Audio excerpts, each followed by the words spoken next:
안녕하십니까. 사회복지사 1급 시험 대비 사회복지행정론 제1회차 실전 모의고사 전반부 문제를 풀어봅니다. 이 시간에는 26번에서부터 38번 문제까지가 되겠습니다. 이 사회복지행정론은 3교시에서 여러분들이 꼭 좋은 점수를 받아야 되는 영역 중에 하나다 이렇게 말씀을 드렸고요.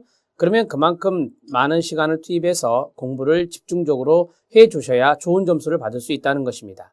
아무리 쉽게 나와도 공부를 하지 않으면 점수를 높게 받을 수 없겠죠. 그래서 좀 시간을 투입해서 행정론에서 많은 점수, 고득점을 노려볼 필요가 있는 영역이다. 이렇게 말씀드릴 수 있겠습니다.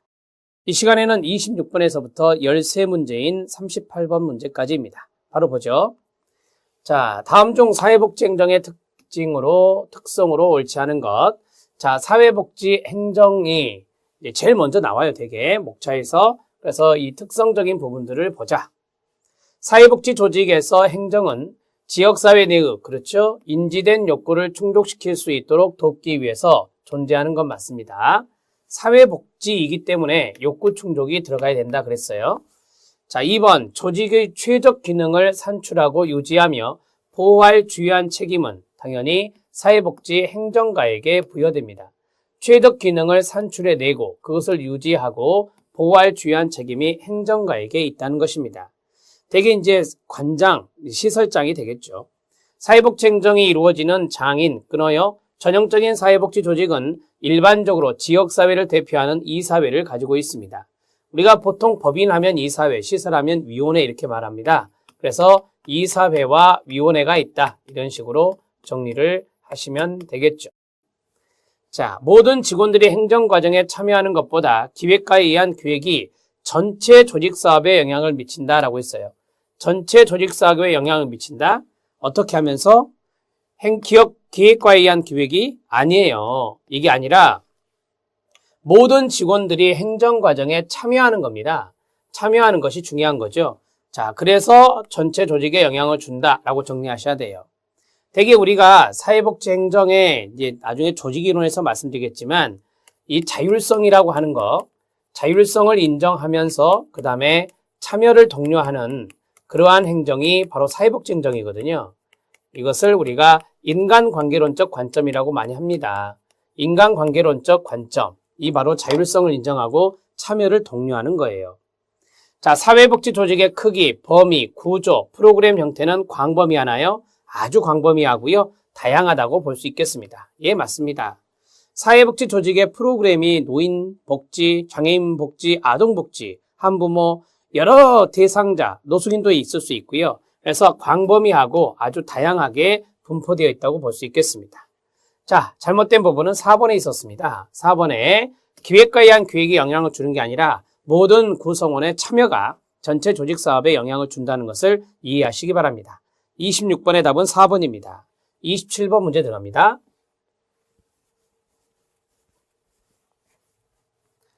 27번 문제, 다음 중 사회복지행정조직의 특성으로 옳지 않은 것은입니다.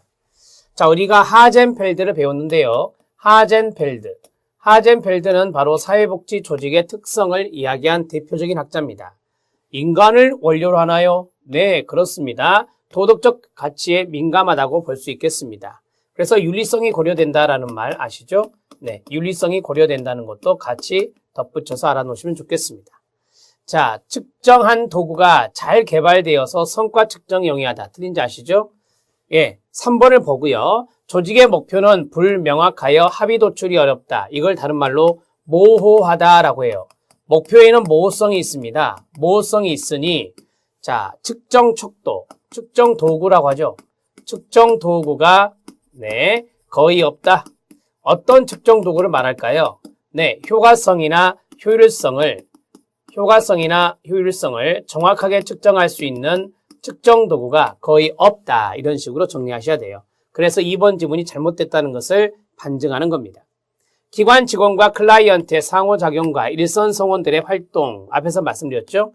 네, 자율적 참여가 상당히 중요하다라고 볼 수 있습니다. 맞습니다. 결과평가에 논란이 많다. 효과성이나 효율성을 정확하게 측정하는 척도가 거의 없음에도 불구하고 우리는 결과평가를 합니다. 거기에 논란이 많을 수밖에 없고요. 변화와 혁신에 대한 저항이 다른 조직보다 크게 나타난다고 합니다. 그만큼 변화와 혁신이 되어야 한다라고 하는 그러한 것들을 이야기하는 것이죠. 그래서 다른 조직보다 크게 나타난다는 것을 이해하시면 되겠습니다. 27번에서 옳지 않은 것은 2번이 옳지 않다. 이렇게 정리하시면 되겠습니다. 자, 상당히 시험에 잘 나와요. 1번 문제, 첫 번째 문제보다 이 두 번째 문제, 27번 문제가 훨씬 더 중요합니다. 자, 28번 문제 들어갑니다.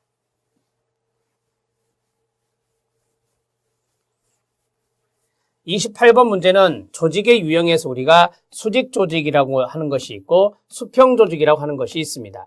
수직 조직에 대비한 수평 조직의 단점으로 옳은 것은입니다. 이 문제는 수평 조직의 단점을 찾으라는 겁니다. 자, 수직 조직은 밑으로 내려가는 조직이 바로 이제 수직 조직이 되겠죠. 수직선을 생각해 주세요. 그 다음에 상층부에 있으면서 자문위원회 같이 이렇게 붙어 있는 것이 있습니다. 그게 뭐죠? 네, 수평 조직이다. 이렇게 정리하고 있습니다. 자, 이것을 같이 보면서 생각을 해보죠. 대규모 조직에서는 끊어요. 책임자의 총괄적인 지휘와 감독으로 업무량이 과중될 수 있다. 그래서 대규모 조직에는 잘 부적합한 조직이 바로 수직 조직이라고 배우셨죠. 수직 조직 같은 경우는 여기 조직의 장의 업무량이 너무 많아져요. 대규모 조직일수록 문제점이죠. 수직 조직의 단점입니다.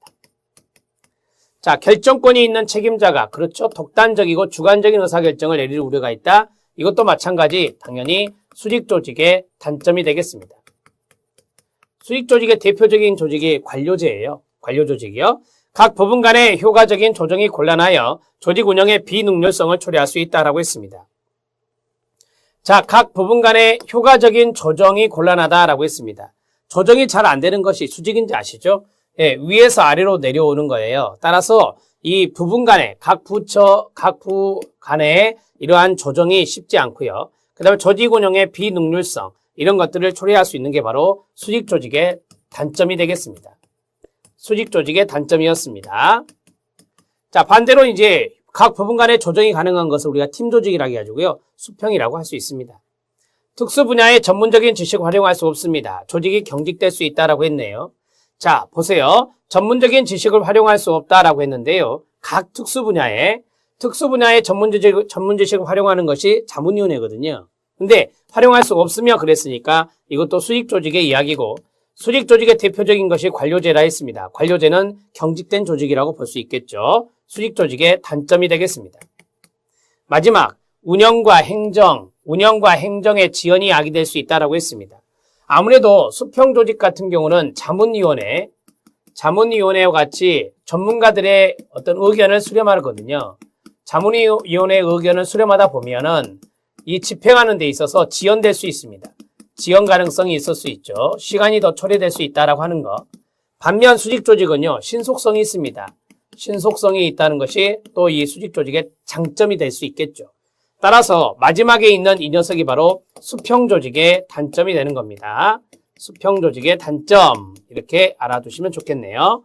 답은 5번이 되고요. 이 문제 별표. 자, 수직 조직이든 수평 조직이든 두 개 하나 나올 수 있는데요. 수평이 잘 나와요. 그래서 수평 조직의 단점 정도는 여러분들이 좀 알고 계시고요. 그런데 이 문제에서 수직 조직의 단점 4가지가 나왔어요. 이것도 여러분들이 눈여겨볼 만합니다. 왜냐하면 수평 조직의 단점을 찾아라라는 문제가 나올 확률이 있기 때문이죠. 28번의 답은 5번입니다. 자, 이제 29번 문제 들어가도록 하겠습니다. 29번 문제는 조직이론에서 인간관계론이 나왔습니다. 우리는 사회복지사 시험입니다. 따라서 사회복지 조직과 연관되어 있는 조직이론이 나올 수 있겠죠. 그 대표적으로 하나가 바로 인간관계론입니다. 다음 보기 중에 인간관계론 특성을 나타낸 것은 이라고 했습니다. 힌트 보시죠. 합리적이다, 합법적이다, 규칙, 효율성, 뭡니까? 키워드 4가지 주어졌잖아요. 관료제죠. 이미 여러분들은 많은 공부를 하셨기 때문에 이거 바로 찾으셔야 돼요. 관료제론입니다. 자, 두 번째, 성원의 육체적 능력 중요성 강조, 과업을 수행하는데 시간과 동작 연구. 무엇입니까? 과학적 관리론입니다. 과학적 관리론입니다. 세 번째, 조직을 개방체계로 보고 상황에 따라 적절한 조직화 방법 결정. 무엇일까요? 네,